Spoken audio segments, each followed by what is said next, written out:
Alhamdulillahil barril jawad alladzi jallat ni'amuhu anil ihsa'i bil a'dad al-manni bil lutfi wal irsyad al-hadi ila sabilir rasyad al-muwaffiqi li tafaqquhi fid dini man latafa wa ikhtarahu minal ibad. Allahumma sholli ala habibika wa rasulika Mustafa Muhammad.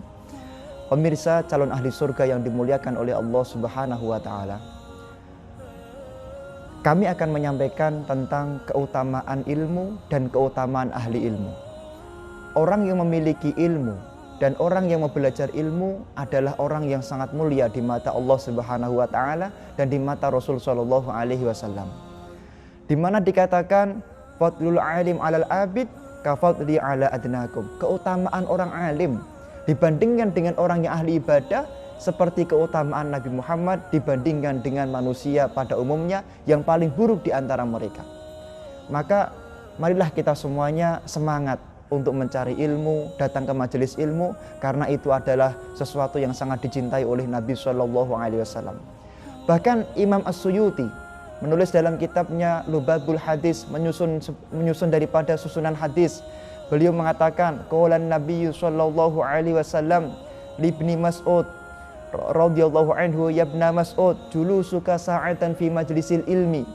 Kanjeng Nabi mengatakan kepada sahabat Ibnu Mas'ud, wahai Ibnu Mas'ud, sungguh dudukmu 1 saat 1 jam di suatu majelis ilmu khairul laka, lebih baik la tamassu qalaman wala taktubu harfan, tidak, walaupun tidak megang pulpen, tidak megang daripada kertas, maka khairul laka min itski alfi raqabah, lebih baik bagi kamu daripada memerdekakan 1000 budak.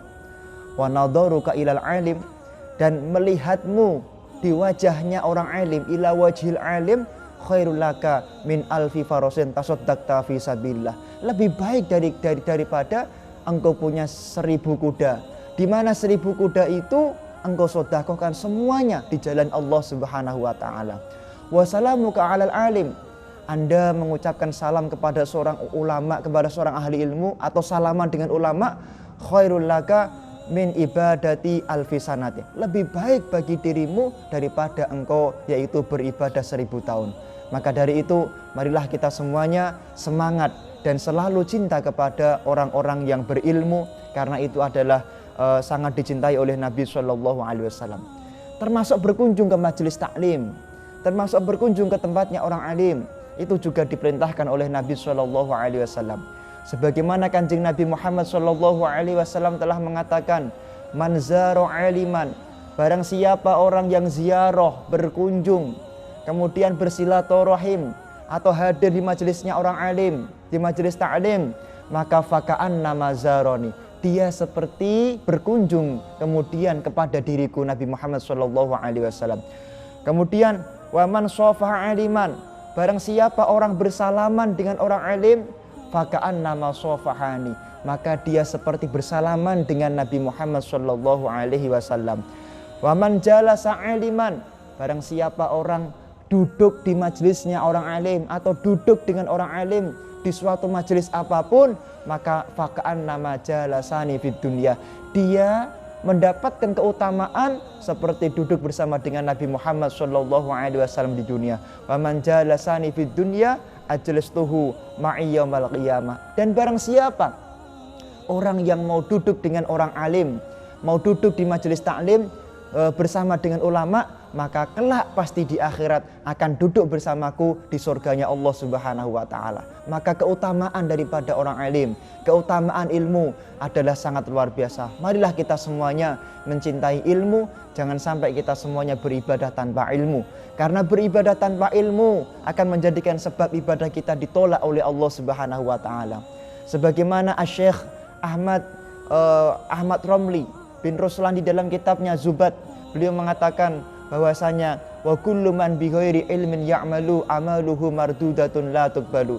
Barang siapa orang yang beribadah tanpa didasari dengan ilmu, tanpa didasari dengan memahami syarat rukun, batalnya ibadah, maka ibadahnya ditolak oleh Allah Subhanahu wa taala. Karena ilmu, karena mukallaf ada salah satu syarat daripada kewajiban orang melakukan ibadah. Kemudian dikatakan oleh kanjeng Nabi Muhammad Shallallahu Alaihi Wasallam, tentang keutamaan orang yang ahli ilmu dan keutamaan ilmu. Dikatakan naumul alim ibadah. Jadi tidurnya orang alim itu adalah lebih mulia, sebagaimana tidurnya orang alim itu adalah seperti orang yang ibadah. Bahkan dikatakan naumul alim afdalu min ibadatil jahil. Tidurnya orang alim itu lebih mulia daripada ibadahnya orang yang ahli ibadah tapi tidak didasari dengan ilmu. Di dalam kitab Ihya Ulumuddin, Imam Al-Ghazali menulis sebuah hadis.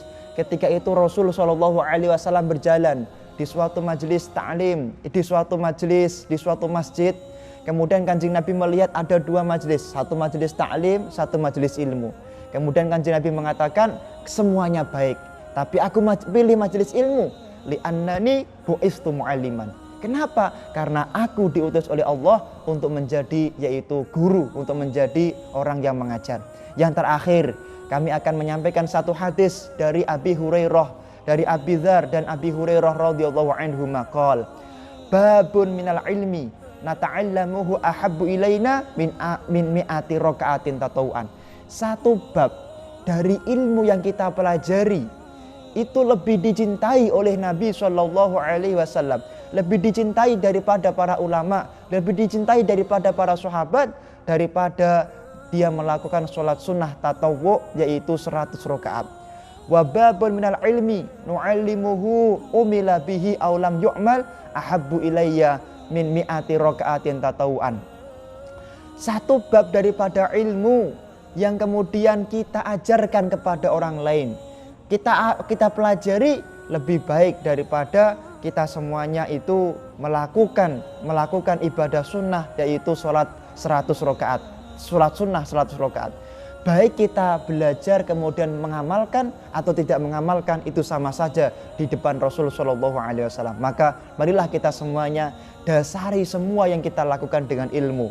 Utamakan ilmu sebagai landasan kita melakukan semua amalan. Semoga kita semuanya bertemu di surganya Allah Subhanahu Wa Taala. Assalamualaikum warahmatullahi wabarakatuh.